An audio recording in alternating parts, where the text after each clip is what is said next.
Shall we buy this vehicle here? And also, what's the real difference between a base version, just a pure petrol engine, and a highly specced plug-in hybrid? Do we feel the weight difference? So this review will serve two different purposes, and also a very personal one, because as you might have seen from our most recent episode, we are thinking about buying a new vehicle, and the 5 Series could be one of them. We're not focused on one vehicle yet, so this could be one, but it could also be one of the competitors or something completely different.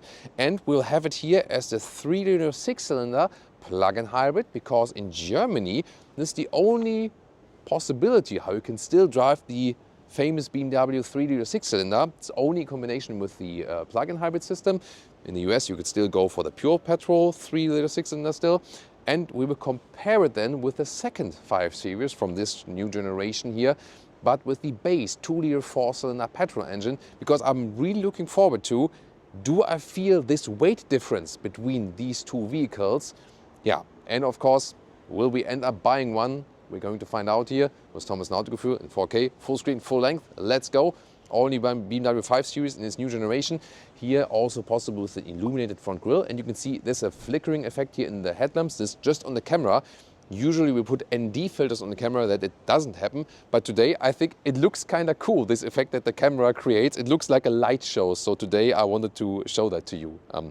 The BMW logo has here the blue ring around. The electric versions have that, and also the plug-in hybrid. I think it also works with the rest of the BMW logo. A lot of black here in the front. You can see this one also has the extended shadow line. And here we have the second vehicle. Yes, I did change clothes for that. So this is Phytonic blue, and this one is equipped also with the M Sport package, but not with the M Sport package Pro, because the M Sport Pro would include this extended shadow line where you have the dark front grille. So here you can see if you go base or only with the M Sport package, then you have the bright grille, here also with the illumination as an option. And I honestly prefer this look here. What about Leah? No, she likes it with the black, dark and sporty look with the double kidney. So yeah, are you Team Leah or Team Thomas on the front grille? Tell me in the comments. We have to see if we come to an agreement on that one. The length here is 5 meters and 6 or 199 inches in this G60, G61 for the touring, then the internal code. The G30 would be the previous generation. That one is 10 centimeters or 4 inches shorter. And we are still thinking of, should we maybe get a used 5 Series from the G30? So that's still also into that thought process. Available here in the new generation as sedan, but once again also as the touring. And this will also be some point. I love sedans in the styling. Leah rather prefers the touring in the styling. One remark already in advance, 21-inch wheels we have on this one here, the biggest ones you can get for this one here. And they look amazing, definitely. I love the looks, but they do reduce the comfort significantly. So if you appreciate comfort while driving, then you should definitely go for smaller wheels. And once again, in the M Sport trim here, you have the contrast in the lower part, which would a little bit more look a little more subtle. This one also features a rear axis steering. It's an option, of course. And suspension logic is you have a base suspension, and then you have an optional adaptive suspension, which is combined with the rear axis steering. So they put that in one package, the adaptive suspension with that rear axis steering. There is also standard for all plugins, i5, the all-electric one, and also for all tourings, you have leveling, an air leveling for the rear axle. However, this does not have a direct effect on the riding comfort in the sense of a full air suspension. It is really rather that you keep the same level no matter how much load you have in the trunk. So especially for the touring versions, and because the plug-in hybrids and the i5, they in general have more weight with them. That's why they also get this air leveling system then as standard. So this very vehicle has it as well, being the 3-liter 6-cylinder plug-in hybrid. And let's just briefly talk about the engines, because they still offer a lot of choices. So here, pulling it twice in the front to open it, there we go. And they have 2-liter 4-cylinder petrol and diesel. They have 2-liter 4-cylinder and 3-liter 6-cylinder plug-in hybrids. There we go. In the US, you can still the 3-liter 6-cylinder as a pure petrol. Here in Germany, this would be the only chance to still get one here when I combine it with a plug-in hybrid drivetrain. You can also check about all the horsepower figures and our separate data comment and so on later on. And of course, there's the i5, the pure electric version, and then there's the plug-in hybrid V8 in the M5. 3-liter 6-cylinder diesel is also available, as well as I said, the 2-liter 4-cylinder diesel. So a wide variety of choices indeed for the engines. And that's what I was also looking for, to compare very distant engine versions this time. And to go in detail, 2,230 versus 1,800 kilograms. That's the weight, so 430 kilograms between the 550e, the 3-liter 6-cylinder plug-in hybrid, and the 520i. There's a different horsepower version. There's 530i in the US, by the way. So the 2-liter 4-cylinder pure petrol engine. So more than 400 kilos of difference in the weight. Will we feel that? And also in which situation? Acceleration difference is, by the way, this here is at 4.3 seconds, pretty quick. 7.5 seconds for the 520i. So I'm really looking forward to first drive like the fully specced one, plug-in hybrid. Almost 20 kilowatt hour is the battery, 19.4 kilowatt hour is the battery here for the plug-in hybrid. So you have a significant pure electric range, maybe like 80, 90 kilometers, so 50, 60 miles, something like that. So it's already well usable. And of course you have the nice sound from a 6-cylinder as well. And what I can also tell you so far is, even if the battery is depleted, it somewhat becomes like an internal hybrid, because you still have recuperation moments. And then you can gain back some energy when you're going downhill, when you're leaving the throttle and so on. Engine is shut down, you can save some fuel and so on. And yeah, you can drive this one here, you can already tell you so far, even with battery depleted, with some 7.5, 8 liters on 100 kilometers, so about 29 mpg US, 35 mpg UK. And that is, as I said, when the battery is depleted. If you charge the battery, of course, it really depends on how often do you charge it. Do you drive all electric first? How long and so on. So it's always tough to say the real consumption for a plug-in hybrid. It's easy to say what's the petrol consumption for the plug-in hybrid when the battery is depleted. That's easier to say than commenting on the mix. And here the 520i, you can drive this one here in a very efficient way. So if you rather go cruise control, motorway and so on, 7 liters on 100 kilometers, they do build very efficient engines. And we see that the pure 6-cylinder, for example, you can get on the North American market, is also very efficient for the power it delivers. So our most recent tests, no matter which vehicles we had, is that the BMW engines, both the 2-liter 4-cylinders and the 3-liter 6-cylinders, are, in comparison to the competitors, most of the time actually the most efficient ones. Yet they are also best in the transmission, you know, like the 8-speed automatic converter gearbox, very smooth, and also how like the engine feels, you know, like the responsiveness and how smooth the acceleration goes and how relatively linear it feels. So engine transmission wise and efficiency wise, recently the combustion engines were with BMW really on top of the game once again. And here the quick comparison to our second vehicle here in the Phytonic Blue. These are 20-inch wheels, also quite big, but one size smaller, maybe also a little bit better compromised, because that does give you a little bit more comfort in driving. This is the key fob. There we go. Mineral white is the vehicle color here. Then the door handles fold out like this, and a good door closing sound, front and the rear. There we go. Inside of the doors are covered here in the top part, also a little bit soft, so that's nice. Leatherette covering right here. Interesting is that here, this will receive a model year upgrade very soon. So I actually like it that it is in a matte scheme, but some criticize it. So BMW will replace it for, wait for it, high gloss black. I can't really understand that. I think it's fine the way it is. Actually, ambient lighting integration like here. The only thing I think they should have upgraded is here, fabric on the inside of the doors. Let's see about that, if the model year will change something there very soon. And the entry badge. Oh yeah, and you only have it in the M5 actually, so that's missing here. This is, however, the M Sport steering wheel. The base steering wheel would be animal free and actually feels like a better material meanwhile. So technology wise, the new materials are also better for the practical reasons, and of course then also more animal friendly. Like the seats, and they are really good quality. This is the Veganza material. You have this quilting here, and really soft and plush, nice comfort. And these are also not only heated but also cooled, and these are also the comfort seats. So the sport seats would be looking here in the shoulder area a little bit different. These are a little bit wider in this area, and you really have to know that. So looking deep into the configurator from a buyer's perspective, it is essential that you go for the 5 Series with the comfort seats. And it doesn't become that clear in the configurator because you have different options. You have the standard seat material, then you can get it here in this quilted version. Then you can also get the comfort package. But on top of the comfort package, you also have to pick the comfort seat. And sometimes it depends, of course, on market per market, the packaging. But I think it should have been made easier to the customer, because I went really deep into the configurator and also tested different 5 Series with different seats and found out that these ones are the way most comfortable one, and it makes a huge difference going from the base sport seat to this comfort seat here. So I can only recommend to go for the comfort seat with the vegan. Yeah, this is exactly my job. My job is good looking from the outside. So yeah, I like this. Or of course, this one's also available in the bright color. I would love that one in the bright color. That looks really amazing. Yeah, and then you can also get the seat cooling here. Even an advantage in comparison to the 7 Series, because here in the 5 Series, you can get these seats here with cooling function, whereas you can get the same material in the 7 Series without ventilation only. Also a little bit, yeah, not that logical, but these are also inside the segment to the competitors like, you know, Audi and Mercedes.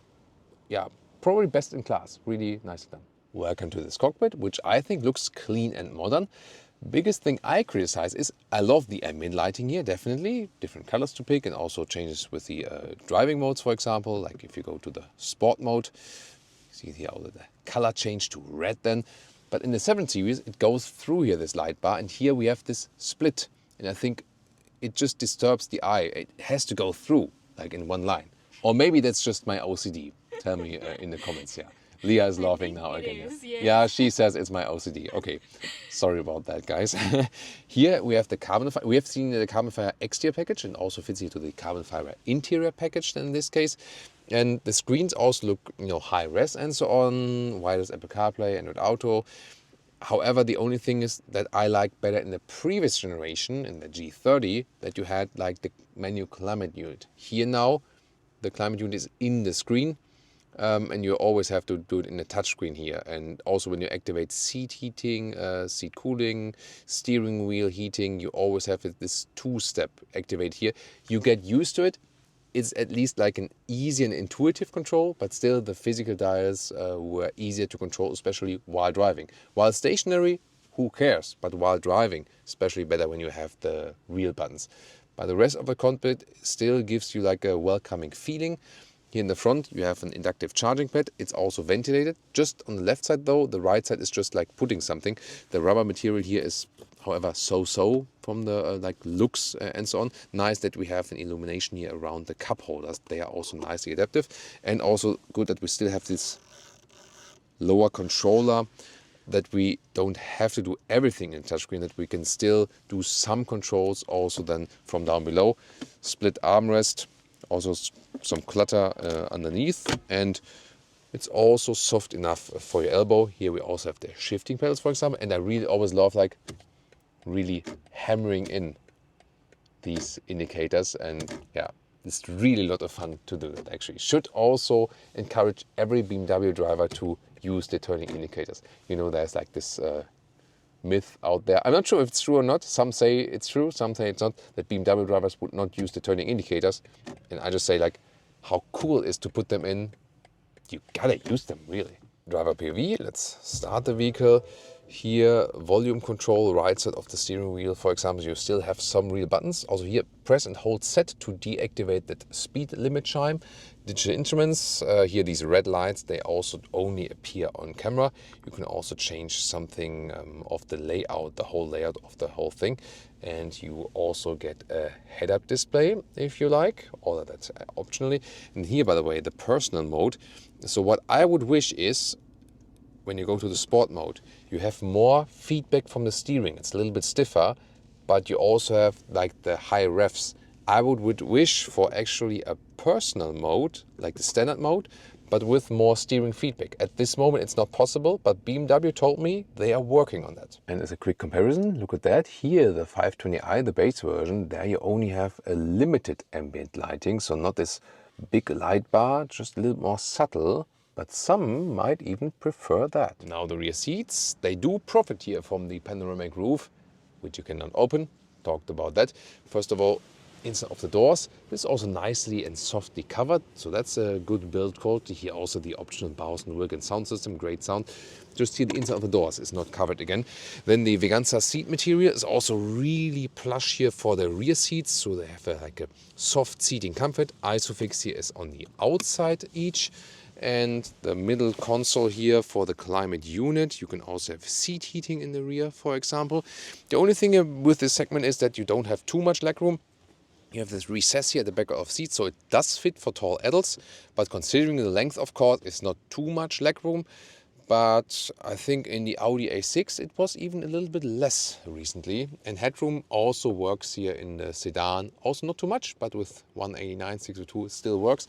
And here you can fold down this here, and even has good adaptive cup holders here. So that's, you know, I mean, it definitely does the job. Here also with a ski hatch, and the Touring of course would have a little bit more flexibility here as for the headroom. Maybe 7 Series then? Maybe 7 Series. For legroom, then a 7 Series. Good idea, Leah. Just a quick look here at the trunk, and my main aspect is here. I mean, I love the sedan from the styling, but here, this is kind of limited. There, the Touring would just give us so much more flexibility. Here, in this case, we have 2 charging cables in here, and if we want to fold the seats in the sedan, we can unlock it here, and then you either have to push it through here, like this, or go around. But definitely, like, this is a real limitation then if you want to buy something bulky, for example, if you want to go to the famous Deutscher Baumarkt, like, you know, like a Home Depot in the US, something like that, you know, like this construction market, then there's hardly anything you can fit in the sedan trunk. That's the thing. So it's always a question of like, you going for the exterior design, or yeah, or if you want to go shopping with Leah to IKEA and get something back in the vehicle. Sport mode. Ooh.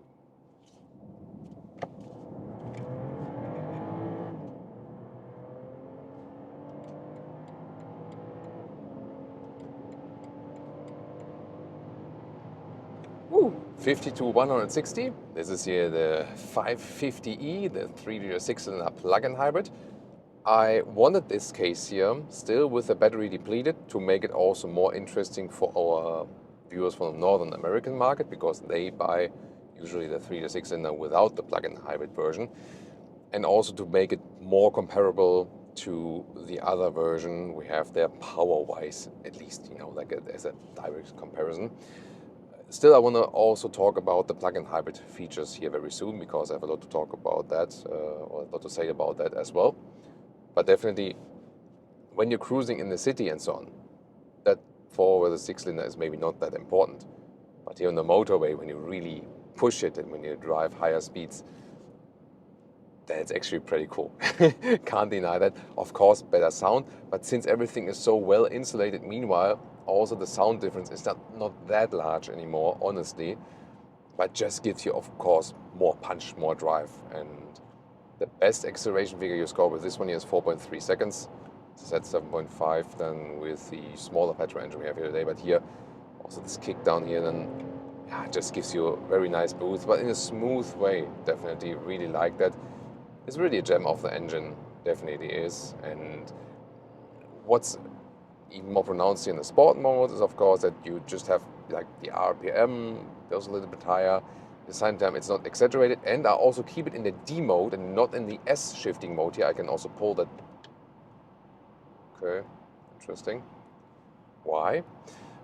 So the D mode is also the best for acceleration. The S shifting mode would be the best like for winding corners and stuff, because the RPM are kept higher even, and the gears are lower, but that's not the optimum situation for best acceleration. It's just better than if you have like corner, slower, quicker stuff, like for changing speeds and so on. But here for best acceleration, sport mode, but keep it in the D mode. In the sport mode here, I have also more response from the steering. That is a more likable thing to me. And I would prefer actually for long motorway rides also this rather firmer steering setting, but then in the personal driving mode with the softer suspension. And I heard that BMW is working to offer that possibility. Looking forward if that one is maybe then possible. I don't know if it's also possible then as a retrofit at some point. We will keep you updated on that. Here at 150 kilometers an hour, as for noise insulation, think good level. Yeah. Leah, as a noise insulation expert, gives also thumbs up for that one. It's nice, very comfortable feeling. And although we have 21-inch wheels mounted here, the suspension gives us good comfort. Yes, in the BMW 5 Series versus E-Class review, we felt that the E-Class with the air suspension gives more suspension comfort, that's true. And also, when the road is even like this here, it's absolutely fine with the big wheels. But as soon as there are some potholes, bumps and so on, it's better to stick with the smaller wheels. So for more comfort, don't go for the 21-inch wheels. By that you can really change comfort or sportiness in the characteristics. And this car feels so at ease here, 160 kilometers an hour, and it's really easy, like lane changing and so on. It's a lot of fun. It's like 100. Yeah, it's like driving crazy, yeah. 100 with a different vehicle. That's really, really cool. And of course, these extremely comfortable seats, best-in-class seats here, they are amazing. So for long motorway journeys, it's really a very, very fun car. Then about these plug-in hybrid aspects here, for example, when I'm on the brakes, there's also recuperation. If I would also go downhill, I can regenerate energy.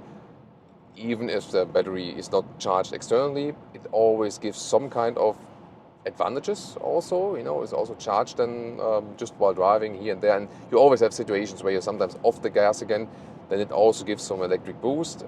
But of course, when you really hammer the throttle, then most is done with that 6-cylinder. And from the normal driving situations in the city at slower speeds, even here on the motorway when you do some lane changing, we had the same with the BMW i5, which is comparable in the weight here. You do not feel the heavy weight. At least we'll find out more about that very soon when we directly hop from one car to another. Yes, that will be super interesting. Also one of the reasons I'm doing that review here today. But I'm looking forward to, maybe when you know our reviews here from this German part here, this German Autobahn part, there's soon coming like this S combination. And for example, when we had the BMW M5, which is the 4.4 liter V8 plug-in hybrid, so like similar, only that it's here the 6-cylinder, but that one even adds more weight. And there we both felt like, yeah, we kind of feel that weight. At the same time, it had more power even, and that creates much more force on everyone, So looking forward to that difference here very soon. Yeah, here in the personal mode, I think the steering is sometimes a little bit too light. That was also, for example, a thing. Steering and suspension we felt is actually better with the E-Class. Seating again is better with the 5 Series. So always looking very into the detail. We can once again go to the sport mode. Yeah, that I always have to confirm it again. At least I can do it from below. I don't have to confirm it in the screen, but still could be an easier solution to pick the driving modes. Here now in the corners, and will be also interesting how Leah actually feels that.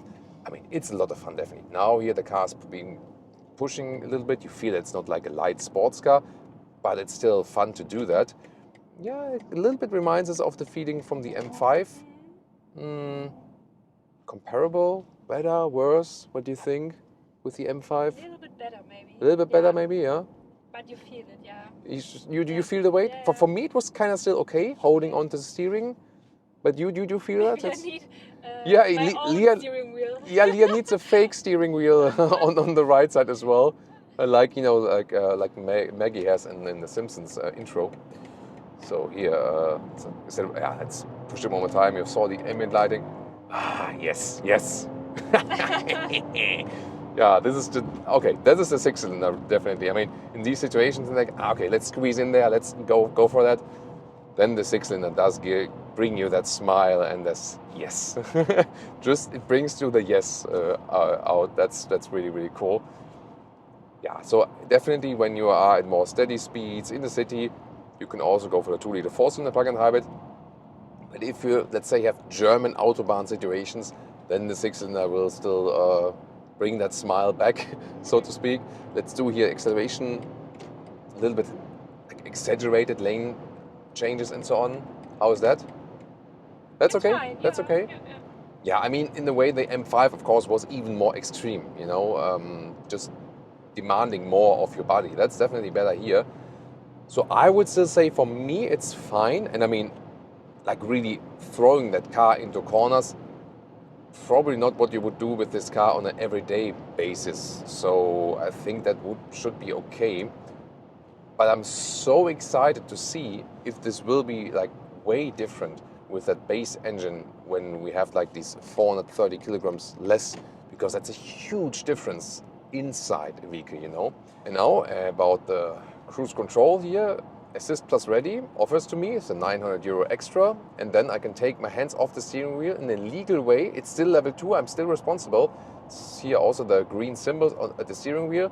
And now the car, it's doing its thing. I'm still, you know, looking at the road and everything, and I'm not supposed to use my smartphone. Now also it's offering me a lane change, and when it's offering, then I can look to the side mirror, and just by the look to the side mirror, I tell the car I want to change the lane, because here the car is being overtaken then. Let's see if it also offers us to go back again. There we go. Now I'm looking to the right mirror, and the car is switching lanes once again, and it's really good. Very good system. My mom was watching our video, and she was like, sorry, she was like, oh my God, Thomas is driving you without hands? That's and with crazy. my eyes, and with my eyes. Yeah. And she was like, what? That's not okay. So I have to be, very mindful not to go into any fight with my mother-in-law. Dangerous situation definitely, but no, of course, like we're all good, and we could explain to her that Leah is very safe here in the BMW, because the level 2 systems here are extremely reliable, really. This lane change with looking at the mirror is not working like all the time, because some situations have to be met that the car really wants to be sure that we can do that, you know, and it's okay, and it's offering to you when you can actually do that. But most of the time I use it like this, just cruising, setting the the speed, sometimes also with a lower speed on the right lane and so on, and it's actually fine, and you feel extremely safe doing that. And something that the German premium manufacturers, especially BMW, they're doing it extremely well. So many testing kilometers in there, and there has never been like a false positive or a false negative. It just didn't happen, you know, at least not yet. So this is something really impressive, especially here. I think at this moment, this is my favorite level 2 system on the market. And level 3 is available in the 7 Series up to 60 kilometers an hour. Level 3 is then that the car really is responsible in case something happens. And Mercedes is offering that for the S-Class up to 95 kilometers an hour. My neighbor, who's been driving an S-Class for a couple of years, however, said he tried to activate that a lot of times, but there were not so many situations where I could really use it. Now, for example, here, also this one in level 2, car wants me to overtake. Why? Because the car is sensing, probably from the map data as well, that there will be a construction site very soon. And then it says, want to be safe in the construction site, we don't want to do that. And you can see already the Baustellenschild. Listen and repeat. Baustellenschild, construction site sign. That's the German lesson for today. So yeah, really impressed how good that system here is. And it works here on the motorway up to speeds of 130 kilometers an hour. And now I'm looking forward to how will be the driving experience with the 520i, so with the 2-liter 4-cylinder petrol engine. And will it be more of a joy for Leah especially, because it's lighter? And now driving the small petrol engine, the 4-cylinder, sport mode.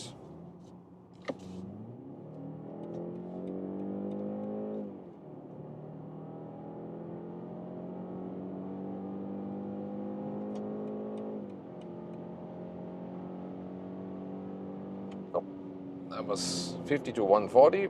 I mean, here in the sport mode we have some sound actuation. That sounds a little bit sporty, but clearly there was no Leah meter going off with this one here.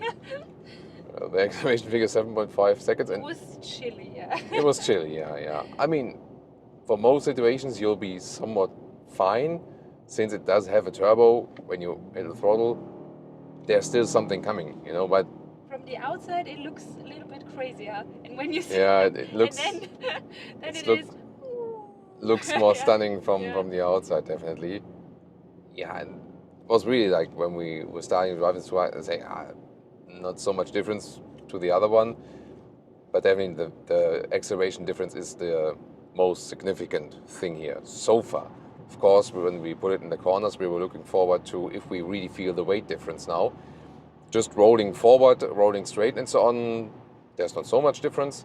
We do not have the panoramic roof here, so this one is the closed roof, and I think that helps the car in staying Not so loud, maybe, more yeah. silent. Yeah. We don't have dual glazed windows. That's I'm missing. That's what I'm missing in the 5 Series in the new generation here. So that's why from the sides also a little bit louder than at higher speeds in comparison to a similar car with dual glazed windows. Or if you go for a 7 Series, for example, where you can order that option. It's weird that's even an option for the 7 Series zero wide, but at least they offer it there. But here not at all. Still, once again, drives very well. Pretty confident here on the motorway. And if you don't do the most crazy acceleration maneuvers, in most cases it will be fine. Let's do some lane changing here when we are at higher speeds. Feels really nice. Go back and forth. Pretty cool. So good in control. And also a nice feeling for the brakes. Sometimes what I did feel with the plug-in hybrid system, what's better here than now, so with the PHEV, like these transitions are usually nicely done. However, sometimes when you brake really hard, then it's switching back to being the petrol engine being on. It's sometimes a little bit confusing when then also gear shift is taking place and so on. So the one thing with the pure combustion engine or with the pure electric is that the stuff is more predictable. And when you have the plug-in hybrid drivetrain, it's sometimes that it's not that perfect, you know what I mean? It's very well done for a plug-in hybrid, but sometimes not 100% perfect. For example, we also had situations when you're like rolling in the EV mode, like in the basement garage while parking, and then suddenly the combustion engine hops on, that the car makes like a slight hop forward in that case. And that's probably the worst thing about the plug-in hybrid. Other than that, you also have good advantages, of course. You know, you can commute electrically in the city and so on. But here then with the pure combustion engine, yes, it's not that powerful, gotta say that. However, it kinda also feels one with the weak, you know. It is in a way pure. You do have the mild hybrid system here, so we can have some recuperation for internal consumers and so on, but that's about it. But driving straight here on the motorway, I mean, the 6-cylinder also didn't have the best internal sound, so to speak, so that's not too big of a difference. I feel that even the sound emulation, they made it stronger here in the sport mode here with the 4-cylinder. That's a very interesting finding for sure. But normal speed on the motorway, both cars feel kind of similar. I do have the slight feeling that I somehow already feel like the less weight. It's 430 kilograms. I feel the suspension is better. Suspension is Yeah. better, you say? Maybe because there's no not that much weight when you Yeah, go over a bump or something. could be. So Leah says she does feel some like better suspension, even like when we are in these waves here. Yeah. Yeah, I think it does feel a little bit lighter Yeah. already. So and that's a likable thing definitely. But it's of course not that much when you're driving just straight. So I'm looking forward, when we soon approach this S combination. Really nice behavior also at higher speeds and so on. So it is an engine you can actually go for if you want to save some money from the list price especially. Then again, the plug-in hybrid might have tax benefits like it is in Germany. Depending on the country, and the taxation method, and if you're really using it as a business customer or as a private customer and so on. But definitely if you look at the list price, this one would already do fine if you don't expect too much from the acceleration figure at all. You know what I mean? So considering we saved about 28,000 euros with the Specced vehicle from this to the other, this one does not have all the options, but most of the options the other have. Still, you save significant amounts of money there. That's the thing. So one thing that I was looking forward to is this more unified feeling with the vehicle, lighter vehicle, and let's say a pure drivetrain. The electric ones also drive really great. They are of course heavier then again. So the most agile one in the corners should exactly be this base engine here. Once again, 520 in the EU market, 530 in the US market. Ooh, that was not really loud. The Igo did before us that. So now we're in this S combination, putting the car in. That's really nicely done. Oh, that 5 Series was changing the lane without using the turning indicators. A lot of not allowed things happening here. What'd you say? Better? Yeah. Yeah, I think it was a little bit better, right? I mean, we've been driving this corner here with the M5. We also been driving with the 520D, which is similar to this one in weight, a little bit heavier. Then with the 550E, and now with the 520i. So 4 different engine combinations for the 5 Series we drove in the very same corner, very same way here. So we have a very good comparison basis as for that. So let's see it accelerate here. I mean, these situations where I like want to gain speed quickly now. Yeah, ambient lighting, pretty cool. There we go. Yeah, that of course takes time. And there was like when we had the 3-liter 6-cylinder, was really going nuts. But it's enough. Did you see, by the way, this one doesn't have like the full ambient lighting package, just like the slide one, where it doesn't have like the full light bar. I think it's cooler. Yeah, it's a little bit more subtle, right? Yeah. So yeah, comment. It's not that. Comment to that if you like the subtle ambient lighting here, or if like the stronger one. Some more going back and forth here. It does feel lighter. Yeah. Definitely Yeah. does feel lighter. Yeah. It's better, yeah. I mean, in a way, like when you have like this really high weight from the 550e, it also gives you some confidence and also calmness on the road. But as soon as you move this one here in a more agile way, it's really better. And I also, like when I'm looking at Leah's face, and drive more agile, I always see like she's not into that car because like feeling a little bit unwell or something like that. But she definitely looks way better. I mean, you look better or great like every day, of course, but you know what I mean, guys. Yeah. And so better like in the 550e, like the facial expression, she's way more relaxed, and yeah, quite often when we are in these heavy vehicles, she doesn't look that relaxed in the corners. There are some exceptions though, sometimes we do have heavy vehicles and even SUVs where it's also fine, but it really depends individually on the vehicle. So yeah, I really gotta say, weight and driving wise, this is better. I mean, yeah, you don't have the best acceleration. Maybe if you want a mix of both, then it could be a 520D for you. I don't know. Depending on if you like, if you have a diesel available anyway. Or remember, in the Northern American market, you can get this one here, 530i, which has a little bit more power. That could actually be like the gold middle. But gotta say, the plug-in hybrid does have its advantages, but yeah, in driving, yeah, can't be beaten when there's just less weight. It's always better in the driving, definitely. So first, to this engine comparison, the plug-in hybrid concept is actually, on the one hand, pretty good. It's also well executed. The only thing here is when you're driving really slowly, we had that with the M5 plug-in hybrid as well, driving really slowly electric, and then the combustion engine hops on while parking in and out and so on, then it makes like this hop. They really need to fix that. Other than that, the transitions are also very nicely done and so on. It's also fun driving the plug-in hybrid, and also you can trim it on the very efficient one. And no matter if you have the 3-liter 6-cylinder or the 2-liter 4-cylinder, they are all very efficient, like the engines themselves actually. Overall, of course, it was the problem with the weight of the plug-in hybrid. The same we felt also with the M5.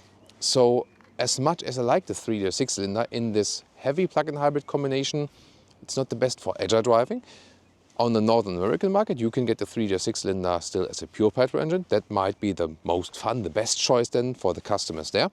In Europe, maybe then the 540D, there you get the 3-liter 6-cylinder diesel. If you want like the really big punch, still want the 6-cylinder. If you're rather thinking of the petrol version, this could be something because the car is the lightest then with the 520i or the 530i.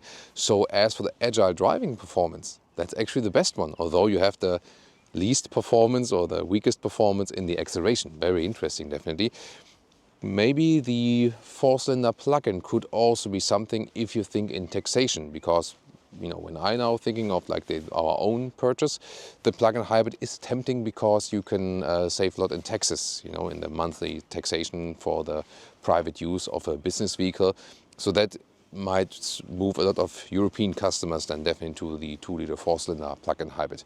Yeah, a lot of engine choices they still offer there, but I think, for the best like performance and still not too much weight, as I said, North American market, the 3.6-cylinder petrol engine, 540i, or then the 540d for the European market. And when you then think about taxation and money and so on, might be then the 530e as the best choice. And of course this one here, if you say, I'm not fancying this acceleration, but I like the Agile driving and so on, making it light and also lower in the list price and so on. So that was a very interesting experience. Quickly to the prices, by the way, like Specced as they stand here. So this one here, the 520i, with a lot of spec, not all the bells and whistles, but a lot already, 80,000 euros. However, the 550e with even more bells and whistles, 6-cylinder and battery and so on, plug-in hybrid, 108,000 euros. So there's a 28,000 euro difference between the two vehicles we're showing you here. And overall, would we purchase one now in general, no matter like what engine version?